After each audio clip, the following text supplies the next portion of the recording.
నమస్కారం,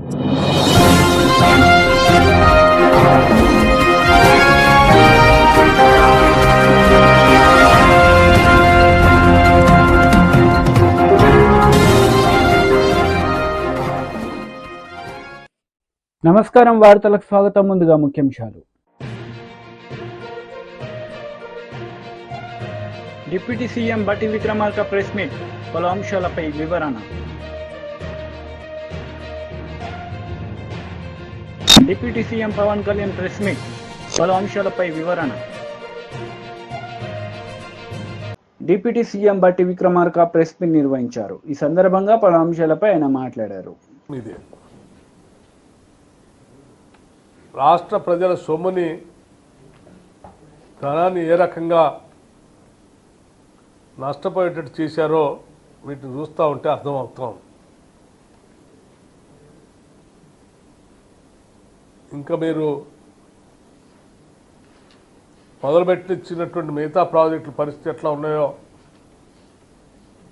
భవిష్యత్తులో వాటి సంగతి కూడా ఎట్లా ఉంటుందో తేలుతుంది.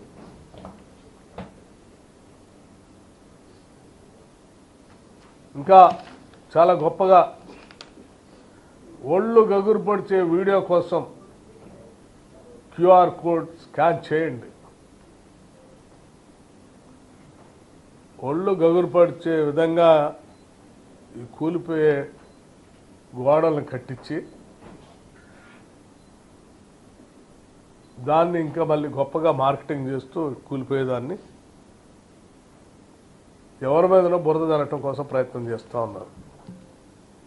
శాంక్షన్ చేసింది 2021 నాడు, మొదలుపెట్టింది 2022 నాడు, సైడ్ వాల్స్ కంప్లీట్ చేసింది 2023 జూలై 23కి.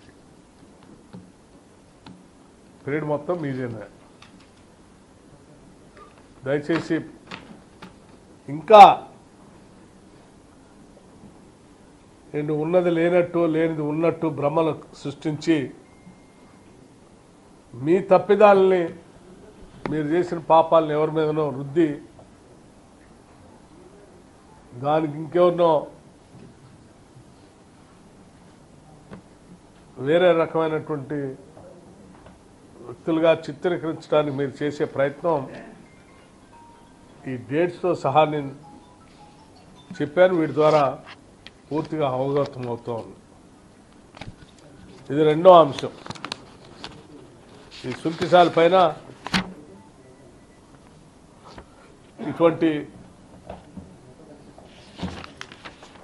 నిర్ణయాలు, పనులు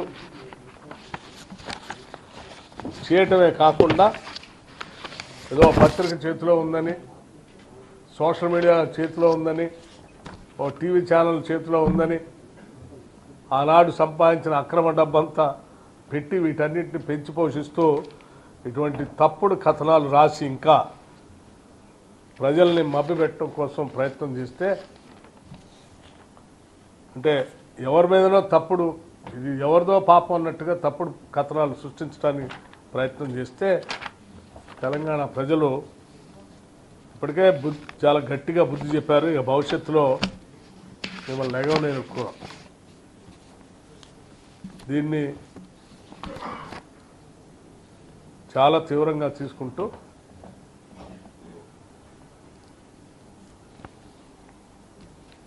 మీ తప్పుడు ప్రచారాలని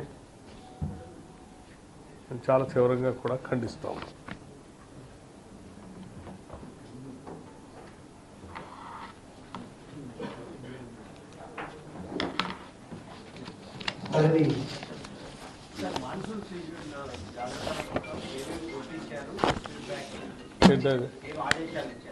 ఏదో ఎలక్ట్రిసిటీలో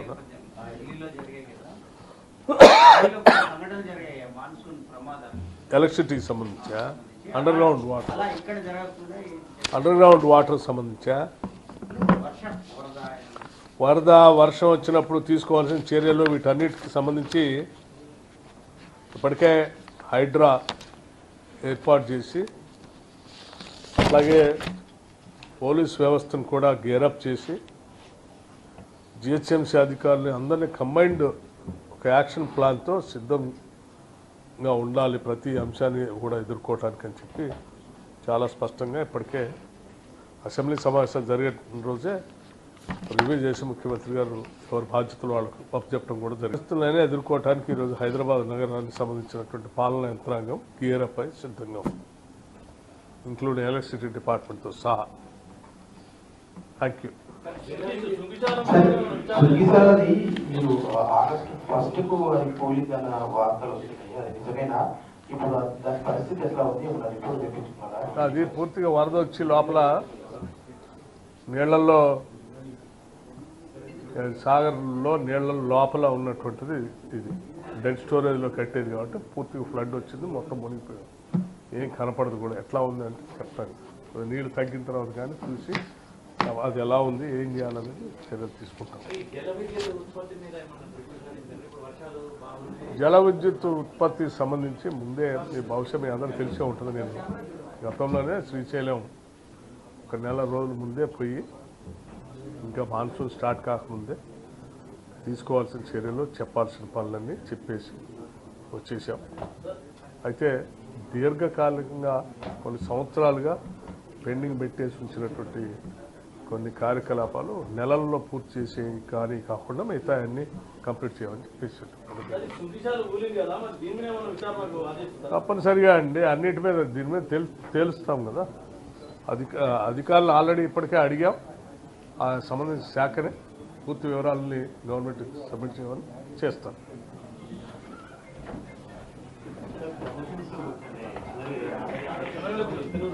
deputy CM Pawan Kalyan press meet నిర్వహించారు. ఈ సందర్భంగా పలు అంశాలపై ఆయన మాట్లాడారు. So felt though we shared borders, our meeting started with Kuvempu's a short words from Kuvempu, the poet Kuvempu, Kavi Sampada, Kuppali Venkatappa Puttappa. And as I said earlier, more than a minister, more than a deputy chief minister, I'm a conservationist at heart.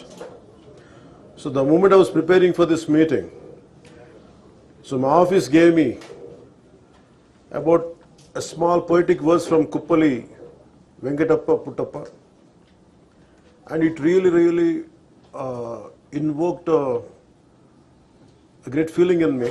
I thought I would like to start with that. And I have great respect for Kannada language, and I feel sad to speak in English. Somewhere far away, England, we are able to, and sad part is we are able to communicate in English. And in a way it is good part, but the issue is sharing borders. I wish I could have learned Kannada to speak from my heart. But what my heart says is, I would like to recite the poetic words of Kuppali Venkatappa Puttappa. Aranyakke Hadu, it is a song for the forest. Aranyakke Hadu Hadu Munna, Nanu Nanna Manada Munde Nilyuttane, Aranyada Arisina Arulagalinda, Nannu Manada Arivina Arulagalu, Teriyuttave. And to make it a little simple translation in English, before singing a song for the forest, I stand before my own mind. The forest's gentle breeze opens up the petals of my mind's awareness. When I read this, I wish I could have learnt Kannada. I wish I could have spoken in Kannada. And I felt this is, actually I was telling my colleague today, this meeting triggered me to learn Kannada, to speak in Kannada. And that's a respect I want to show in coming years, learning the Kannada language and communicating, and in that way more than MOUs. Of course, MOUs are essential. Tiruvalike Uppanda. Before that, I wish I could have learnt language. I wish I could be more closer to people of Karnataka. And always they loved me, always they showered great love as an actor too. But now I would like to extend my love and my cultural respect for Karnataka. And I would like to start off with that. I would like to, and learn Kannada language, and few coming years I would like to speak in Kannada, and I wish I could convey my heartfelt respect for Kannada culture in forthcoming years. So in short, we can say that I came here as I have taken the charge of forest and environment and pollution board. My first thing was, always there was a pain in me. My first awareness in the forest was the Kannada continuer Sri Rajkumarji's Gandhada Gudi. So Gandhada Gudi is all about protecting your forest, how a DFO forest officer safeguards the forest and from smuggling. So I was sharing with my colleagues the other day in Aranya Bhavan. I was sharing how the culture transformed. A hero was around 40 years back. He is someone who safeguards the forest. And now the hero is someone who cuts away the forest and who is a smuggler. This we can understand. So Gandhada Gudi is all about safeguarding, and nowadays the current cinema, of course I'm a part of the cinema also, most of the time I struggle to do such films. I said, am I sending the right message? But of course cinema is different, but the cultural shift, what happened, that was quite interesting for us. So here I would like to, though what I could not do in real life, cinema life, but I wish I'm able to do it in real life, and I'm grateful for politics. I'm grateful for people of AP for choosing me and getting me elected through Pittapuram and taking charge as a deputy CM. And all this power, whatever power I have and whatever influence I could do, it is more for an ecological balance and of course saving the Mother Earth and saving Vasudaika Kutumbam. And it is not just, Earth is not just for few humans, it is for all of us. And me and Kandreji, we share the same dream and same aspirations. And the moment he started speaking, the moment he initiated the dialogue, it was so amazing to learn from him, the man of such commitment, man of highest aspirations. And we could see that our bonding beyond politics, I could connect at a personal level with Kandreji. And I would like to see in future our relationship will grow together, which would benefit both the states. Kandreji, I'm grateful to you for initiating this and supporting us. So in short, we went for a 7-point agenda. One is about red sanders smuggling. The second one is about IT initiatives, how IT initiatives are making wildlife management and forest management quite well through IT initiatives. And second is about ecotourism initiative, which Karnataka is at the forefront. And of course about wildlife poaching and how to contain it, that is one aspect. And the last one is elephant and human conflict and elephant movement tracking. And BRS leader media సమావేశం నిర్వహించారు. ఈ సందర్భంగా పలు అంశాలపై ఆయన మాట్లాడారు. 5-10 కోట్లు కూడా కావు, కానీ 8 నెలల నుండి చిల్లి గవ్వ కూడా వాళ్ళకి చెల్లించడం లేదు. ఈరోజు ప్రాథమిక పాఠశాలల్లో ఉన్నటువంటి విద్యార్థులకు మధ్యాహ్న భోజనం మీద ఖర్చు పెట్టేది 5 రూపాయలు, హై స్కూల్లో పిల్లలకు ఖర్చు పెట్టేది 7 రూపాయలు. ఈ 5 రూపాయలతోని 7 రూపాయలతోని వాళ్ళు అన్ని సరుకులు కొని వాళ్ళు భోజనం వండి ప్రతిరోజు ఒక్క లీవ్ కూడా తీసుకోకుండా వాళ్ళు ప్రతిరోజు అక్కడ వంటలు వండి పిల్లలకు భోజనం పెట్టాలి. కానీ చివరికి ఏమవుతుందంటే వాళ్ళ ఇంటికి పోయి వాళ్ళు కడుపులు మార్చుకోవాలి. ఇది వాస్తవ పరిస్థితి. ప్రభుత్వం చెల్లించేది ఒక కోడిగుడ్డుకు 5 రూపాయలు, కానీ వాస్తవానికి ఈరోజు కిరాణం పోతే ఎక్కడన్నా 5 రూపాయలకు వస్తున్నాయి కోడిగుడ్లు. మినిమం హోల్సేల్ ధరనే ఈరోజు 6 రూపాయలు ఉన్నది, రిటైల్ ధర 6.5-7 రూపాయలు ఉన్నది. అటువంటి దగ్గర 5 రూపాయలు చెల్లించుకుంటూ ఈరోజు వాళ్ళ కనీస జీతం కూడా చెల్లించకపోతే వాళ్ళు ఎట్లా బతకాలి, వాళ్ళ పిల్లలు ఎట్లా బతకాలి, వాళ్ళ పిల్లలు పాఠశాలకు పోతుంటే పుస్తకాలు ఎట్లా కొనియాలి, వీళ్ళు కనీస సోయి ఉండాలి. అదేవిధంగా మోడల్ స్కూళ్ళలో ఉన్నటువంటి టీచర్స్ సంగతి అయితే ఇంకా ఘోరంగా ఉన్నది. 9 నెలల నుండి వాళ్ళకి జీతాలు, ఈ నెల జీతం 8 నెలల నుండి ఈ నెల జీతం వచ్చే నెల ఇస్తా ఉన్నారు. 9 జిల్లాల్లో ఉన్నటువంటి మోడల్ స్కూల్ టీచర్లకైతే ఇప్పటికి జీతాలు రాలేదు. సిద్దిపేట, సిరిసిల్ల, నిజామాబాద్, సంగారెడ్డి, రంగారెడ్డి, వికారాబాద్, వనపర్తి, పెద్దపల్లి ఈ జిల్లాలు ఇప్పటివరకు జీతాలు కూడా రాలేదు. ప్రతి నెల కూడా ఒక నెల జీతం పెండింగ్ పెడుతూ వస్తున్నారు. ఉదాహరణకి జనవరి నెల జీతము ఫిబ్రవరి 16వ తేదీ ఇచ్చిండు, ఫిబ్రవరి నెల జీతము మార్చి 27వ తేదీ ఇచ్చిండు, మార్చి నెల జీతం ఏప్రిల్ 6వ తేదీ ఇచ్చిండు, ఏప్రిల్ నెల జీతం మే 9వ తేదీని ఇచ్చిండు, మే నెల జీతం జూన్ 11వ తేదీని ఇచ్చిండు. ఇక మళ్ళీ మీరు 1వ తారీఖు మేము జీతం ఇస్తున్నాం అని చెప్పుకోవడానికి కొంచెమన్నా మీరు ఆలోచన చేయాలి. కొంతమందికి మాత్రమే ఈరోజు 5వ తారీఖు లోపు జీతాలు వస్తున్నాయి. అనేక మందికి మళ్ళీ 8వ తేదీ, 10వ తేదీ, 15వ తేదీ కూడా జీతం ఇస్తున్నారు. కొంతమందికి అయితే ఈ నెల జీతం ఇంకో నెల ఇస్తున్నారు. కొంతమందికి అయితే 7 నెలల నుంచి 8 నెలల నుంచి అసలు జీతాలే లేవు. ఎస్సీ ఎస్టీ హాస్టల్లో, బీసీ హాస్టల్లో ఉన్నటువంటి అవుట్ సోర్సింగ్ సిబ్బంది యొక్క పరిస్థితి దయనీయంగా ఉన్నది. 8 నెలల నుంచి చిల్లి గవ్వ ఇప్పటివరకు చెల్లించలే ప్రభుత్వం. మరి దాని సంగతి ఏందో ఒకసారి ప్రభుత్వం ఆలోచించాల్సిందిగా ఈ సందర్భంగా నేను కోరుతా ఉన్నాను. ప్రైవేటు వాళ్ళు శ్రమ దోపిడీ చేస్తే సరే అది జరుగుతున్నది అని చెప్పేసి మనం అనుకోవచ్చు. కానీ ప్రభుత్వమే శ్రమ దోపిడీ చేస్తూ ఉంటే దీని గురించి తప్పకుండా అందరం కూడా ఆలోచించాల్సినటువంటి అవసరం ఉన్నది.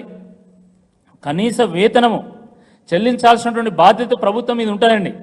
కానీ మధ్యాహ్నం భోజనం వండించుకొని 100 మంది విద్యార్థులకు 3,000 రూపాయలు చెల్లిస్తూ ఈరోజు కనీస వేతన చట్టాన్ని కూడా ఈరోజు విస్మరించి తుంగలో దొక్కినటువంటి ప్రభుత్వం మరి ఈ ప్రభుత్వం కాదా అని చెప్పి ఈ సందర్భంగా మేము అడుగుతా ఉన్నాము.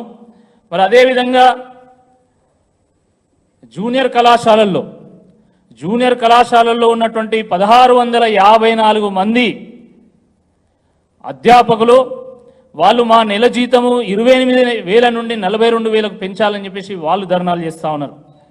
డిగ్రీ కళాశాలల్లో ఉన్నటువంటి 527 మంది అధ్యాపకులు వాళ్ళు కూడా మా జీతాలు 28,000 నుంచి 50,000కు పెంచాలని చెప్పేసి వాళ్ళు డిమాండ్ చేస్తూ వాళ్ళు ధర్నాలు చేస్తూ ఉన్నారు.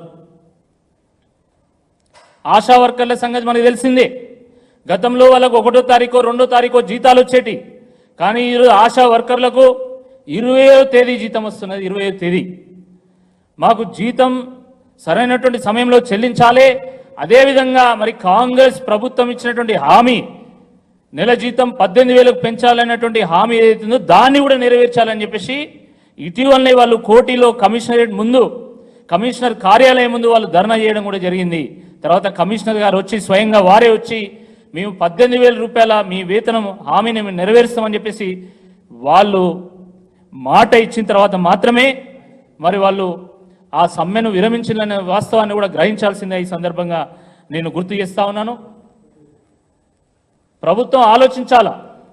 ముఖ్యంగా చిరు ఉద్యోగులంటే వాళ్ళకు ఎందుకు ఇంత చిన్న చూపు ఒకసారి ఆలోచించుకోవాలి. గ్రామ పంచాయతీ సిబ్బంది, ఎస్సీ ఎస్టీ హాస్టల్లో ఉన్నటువంటి అవుట్ సోర్సింగ్ సిబ్బంది, మధ్యాహ్న భోజన పథకం సిబ్బంది లేదా ఆశా వర్కర్లు వీళ్ళు చిరు ఉద్యోగులండి. 5,000, 10,000. వైసీపీ లీడర్ మీడియా సమావేశం నిర్వహించారు. ఈ సందర్భంగా పలు అంశాలపై ఆయన మాట్లాడారు. అనే వ్యక్తి, పవన్ కళ్యాణ్ అనే వ్యక్తులు ఏమైపోయారు, ఎందుకు మోగబోయారు, ఎందుకు మాట్లాడలేదు? వైద్య విద్యను ప్రైవేటీకరణ చేస్తేనే మీరు జగన్మోహన్ రెడ్డి గారి మీద విషం కక్కారే, ఇప్పుడు ఎందుకు పూర్తిగా అప్పళంగా తీసుకొని వెళ్ళి ప్రైవేటుకు దారాదత్తం చేస్తూ ఉంటే మీరు క్యాబినెట్లో ఏం చేశారు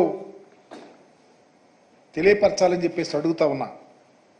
అంటే ఎన్నికలకు ముందు మీరు జగన్ గారి మీద బురగ చల్లటం తప్ప, విషపరాతాలు రాయించడం తప్ప మీ ఆలోచన ఏమీ లేదు. దొంగలుగా మిగిలిపోవాలని తప్ప ఎందుకు మాట్లాడలేకపోయారని కూడా అడుగుతా ఉన్నా.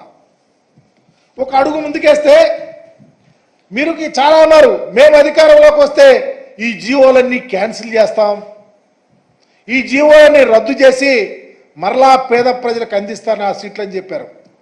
ఎందుకు రద్దు చేయలేకపోయారు? ఎందుకు ప్రైవేటీకరణకు మద్దతు పలికి రేపు చర్య తీసుకుంటారో సమాధానం చెప్పాలని లోకేష్ని, పవన్ కళ్యాణ్ కూడా అడుగుతా ఉన్నా. మేమేమి అప్పడంగా సీట్లు అమ్ముకొని లబ్ధి పొందరా. ఏనాడు స్వతంత్రం రానప్పటి నుంచి 2019 దాకా ఆంధ్రప్రదేశ్లో 12 ప్రభుత్వ మెడికల్ కాలేజీలు ఉన్నాయి. మేము వచ్చినాక, మా నాయకుడు వచ్చినాక 17 మెడికల్ కాలేజీలు పెడితే ఈ చంద్రబాబు నాయుడు గారు ముఖ్యమంత్రిగా వెలుగొందిన టైంలో ఒక్క మెడికల్ కాలేజ్ తీసుకురాలేకపోయారు. ఎందుకు తేలేకపోయారు? ఆయన ఆలోచన ఏంటి? ఈ రాష్ట్రంలో ఉన్న ఏ కులంలోనైనా ఉన్నటువంటి పేదవారి యొక్క ఆరోగ్యం గురించి ఎందుకు ఆలోచించలేకపోయాడో సమాధానం చెప్పమని అడుగుతా ఉన్నాం. 14 ఏళ్ళు ముఖ్యమంత్రిగా ఉన్నారు మీరు, ఎప్పుడైనా ఈ ఆలోచన ఎందుకు రాలేదని అడుగుతా ఉన్నాం. జగన్మోహన్ రెడ్డి గారికి వచ్చింది కాబట్టే పేదలు, ఏ కులంలో ఉన్న పేదలైనా వారు ఆరోగ్యంగా ఉండాలనే ఆలోచనతో, ఒక గొప్ప విజన్తో ప్రతి జిల్లాలో, ప్రతి పార్లమెంట్లోనూ ఒక మెడికల్ కాలేజ్ పెట్టాలని, అవి కూడా గ్రౌండ్ లెవెల్లో ఉన్నటువంటి పిహెచ్సిలకు, సిహెచ్సిలకు అనుసంధానంగా ఉండి ఎవరికైనా పేదవాడికి అనారోగ్యం వస్తే. కాంగ్రెస్ నేతలు మీడియా సమావేశం నిర్వహించారు. ఈ సందర్భంగా పలు అంశాలపై వారు మాట్లాడారు. తెలంగాణ ఆస్తులు ఏమన్నా పంచిపెడుతున్నాం అనుకుంటారా ఏంది అమెరికాలో పోయి మేము? ఈవెన్ కేటీఆర్ గారి బామ్మర్ది కానీ, కవిత గారి భర్త గారు కానీ ఎవరన్నా కానీ తెలంగాణలో పెట్టుబడులు పెడతామంటే మేము కూడా ఆహ్వానిస్తున్నాం. ఎందుకంటే తెలంగాణలో పెట్టుబడి పెట్టాలన్న ఆలోచన వచ్చే ఏ వ్యక్తి అయినా, ఏ పార్టీ వాడైనా మేము ముందుకు ఆహ్వానిస్తున్నాం. ఒక గంజా వ్యాపారం, డ్రగ్స్ వ్యాపారం, చీప్ లిక్కర్, ఇల్లీగల్ మద్యం వ్యాపారం తప్ప అన్ని వ్యాపారాలకు అనుమతులు ఉంటాయి. ఎందుకంటే ఉద్యోగాలు క్రియేట్ చేయడం, తెలంగాణ సంపదను పెంచడమే మా లక్ష్యం. అది ఎవరు పెట్టుబడులు పెడుతున్నారు అనేది ముఖ్యం కాదు. దారదత్తంగా ఎక్కడ కూడా ఫ్రీగా భూములు ఇస్తలేం. స్వచ్ఛ బయో అనే కంపెనీ 1000 కోట్లతో పెట్టుబడితో తెలంగాణకు వస్తాము, 500 మందికి ఉద్యోగాలు వస్తాయి, దీంతో మంచి జరుగుద్ది అంటే ఆ కంపెనీకి అవకాశం ఇచ్చారు తప్ప ఆ కంపెనీకి చర్చ జరిగింది. ఆ కంపెనీకి ఇంకా భూమి అలాట్ చేయలే. ఆ కంపెనీ పెట్టుబడులు పెడతా అంటే ఫార్మల్ మీటింగ్ జరిగిన దాన్ని కూడా ఇక వాళ్ళ దగ్గర కొంతమంది ఉంటారు 24 గంటలు భజన బ్యాచ్, నెల తప్పితే జీతం రాదు, ఏదైనా సోషల్ మీడియాలో పోస్టులు పెట్టకపోతే బతుకు తెరవదు. ఎట్లా సోషల్ మీడియాలో పోస్టులు పెట్టాలన్నా, ఎక్కడ ఫోటోలు దొరుకుతాయా, దేన్నన్నా పట్టుకుందామా, ఈ ఆలోచన తప్ప తెలంగాణ ప్రజలకు ఏం పరిస్థితులు ఉన్నాయి, గత 10 ఏళ్లలో మన దరిద్ర పాలన ఏం జరిగింది, మరి ఏంది మనం చేస్తే బాగుంటుందని ఒక ఆలోచన కూడా లేదు.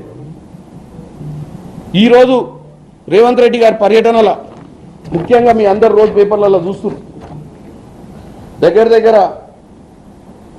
ఫస్ట్ కాగ్నిజెంట్ సిఇఓ గారితో రేవంత్ రెడ్డి గారు భేటీ అయ్యి, కాగ్నిజెంట్ సిఇఓ గారు 10 లక్షల చదరపు అడుగులలో అక్కడ ఒక సెంటర్ని ఓపెన్ చేసి 15,000 మంది ఉద్యోగాలకు అవకాశం, అది కూడా ఎంత తొందర అంటే ఈ నెల 14 తారీఖు నాడే ఈ కాగ్నిజెంట్ విస్తరణ కార్యక్రమంలో రేవంత్ రెడ్డి గారు వచ్చిన తర్వాత స్వయంగా పాల్గొననున్నారు. అంటే ఇమీడియట్ మెటీరియలైజేషన్. కాగ్నిజెంట్ అనే కంపెనీ 14 తారీఖు నాడే హైదరాబాద్లో విస్తరణ కార్యక్రమాన్ని చేపడుతుంది. అదొకటి. వీహబ్ వాల్స్ కర్రా హోల్డింగ్స్ వాళ్ళు ఇప్పుడు ఇనీషియల్గా రానున్న 5 ఏళ్ళు మన దగ్గర ఇన్వెస్ట్ చేస్తామంటారు. ఇనీషియల్గా $5 మిలియన్ తోటి వాళ్ళు ఇక్కడికి వచ్చి స్టార్టప్ కంపెనీలను ప్రోత్సహించే విధంగా 1000 కోట్ల దాకా పెట్టుబడులను పెంచే విధంగా ఒక ఉపాయంతో రావాలన్న ఆలోచనతో వాళ్ళతో చర్చలు జరిగాయి.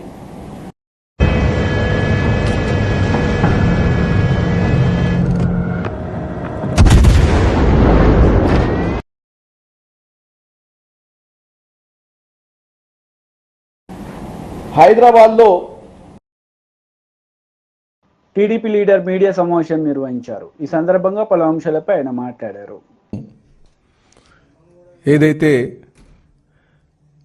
మంగళగిరి తెలుగుదేశం పార్టీ కేంద్ర కార్యాలయంలో టీడీపీ జాతీయ అధ్యక్షులు ముఖ్యమంత్రి గారైనటువంటి చంద్రబాబు నాయుడు గారి అధ్యక్షతన జరిగినటువంటి పోలిట్ బ్యూరో మీటింగ్లో చర్చించినటువంటి అంశాలపైన మేము మీ అందరికీ వివరిద్దామని చెప్పే ఉద్దేశంతో ఈ ప్రెస్ మీట్ పెట్టడం జరిగిందండి. ఈరోజు సుమారు 3 గంటల పాటు మరి ప్రెస్ మీట్ అక్కడ సమావేశం జరిగింది పోలిట్ బ్యూరో సమావేశం. ఇందులో ముఖ్యంగా చర్చించినటువంటి అంశాలు కానీ తీసుకుంటే ప్రజా రాజధాని అమరావతి పైన ఏ విధంగా ముందుకు వెళ్ళాలని ఆలోచన చేయడం జరిగిందండి. దాంతోపాటు పోలవరం ఏ విధంగా నిర్మాణం చేయాలి, ఎందుకంటే మేము 2014-19 మధ్యన అక్కడ నిర్మాణం శరవేగంగా తీసుకెళ్లిన తర్వాత రివర్స్ టెండరింగ్ అని చెప్పేసి వీళ్ళు మళ్ళీ దాని విధ్వంసానికి పాల్పడినటువంటి పరిస్థితులు మీ అందరికీ తెలిసిందే. ముఖ్యంగా ఆ డయాఫ్రామ్ వాల్ విషయంలో దానిపైన చర్చించడం జరిగింది. అలాగే నదుల అనుసంధానం పైన కూడా ఏ విధంగా ఇప్పుడు మనకి సకాలంలో వర్షాలు పడి నీరుని ఏ విధంగా మనం నిల్వ చేయాలి, దీనికి ఏ విధంగా నదులు అనుసంధానం చేయాలనే విషయం మీద కూడా ఈరోజు సుదీర్ఘంగా చర్చించడం జరిగిందని చెప్పి తెలియజేస్తున్నామండి. ఇదే కాకుండా 8 వెనకబడిన జిల్లాలు కేంద్ర సహకారం అందించేటువంటి విధానం మీద కూడా ఈరోజు చర్చించడం జరిగిందని చెప్పి తెలియజేస్తున్నామండి. అలాగే ఆగస్టు 15న అన్నా క్యాంటీన్లు ప్రారంభించడానికి పైన కూడా మరి చర్చ జరిగిందని చెప్పేసి మీకు తెలియజేస్తున్నాం. ఇదే కాకుండా మరి నీరు చెట్టు బిల్లుల పైన చాలామంది ఇక్కడికి మాకు అనేక సందర్భాల్లో ఇక్కడికి వచ్చి వారు మాకు వాళ్ళ వినతులు ఇవ్వడం జరుగుతుంది. దానిపైన కూడా నీరు చెట్టుకు సంబంధించిన బిల్లులు ఏ విధంగా వాటిని రిలీజ్ చేయాలనో దానిపైన కూడా చర్చించడం జరిగిందని చెప్పి తెలియజేస్తున్నాం. ఇదే కాకుండా పేదరికం లేనటువంటి సమాజం నిర్మాణం ఏ విధంగా చేయాలి, దానిపైన కూడా సుదీర్ఘంగా చర్చించడం జరిగిందని చెప్పి తెలియజేస్తున్నాం. అలాగే జగన్మోహన్ రెడ్డి గారు విధ్వంస పాలన, ఫేక్ ప్రచారాలపైన ఈయన సోషల్ మీడియాని ఆసరాగా చేసుకుని అనేక తప్పుడు ప్రచారాలు చేస్తున్నటువంటి దానిపైన కూడా మరి చర్చించడం జరిగిందని చెప్పేసి తెలియజేస్తున్నాం. అలాగే ముందుగా మరి అద్భుతమైనటువంటి విజయాన్ని వైపు నడిపించినటువంటి చంద్రబాబు నాయుడు గారు కూడా మరి పోలిట్ బ్యూరో సభ్యులందరూ కలిపి వారికి ధన్యవాదాలు తెలియజేయడం జరిగిందండి. దీంతోపాటు ఈ విజయం అందించినటువంటి ఎన్డీఏ పక్ష నేతలకు, కార్యకర్తలకు, ముఖ్యంగా తెలుగుదేశం పార్టీ నాయకులకు, ప్రజలకి కూడా ఈ సందర్భంగా పోలిట్ బ్యూరో వాళ్ళకి వార్తలు ముగించే ముందు ముఖ్యాంశాలు మరోసారి. డిప్యూటీ సీఎం బట్టి విక్రమార్క ప్రెస్ మీట్, పలు అంశాలపై వివరణ. Deputy CM Pawan Kalyan press meet, పలు అంశాలపై వివరణ. ఈ వార్తలు ఇంతటితో సమాప్తం. తిరిగి ప్రసారమయ్యే వార్తలు మళ్ళీ కలుద్దాం. అంతవరకు సెలవు. నమస్తే.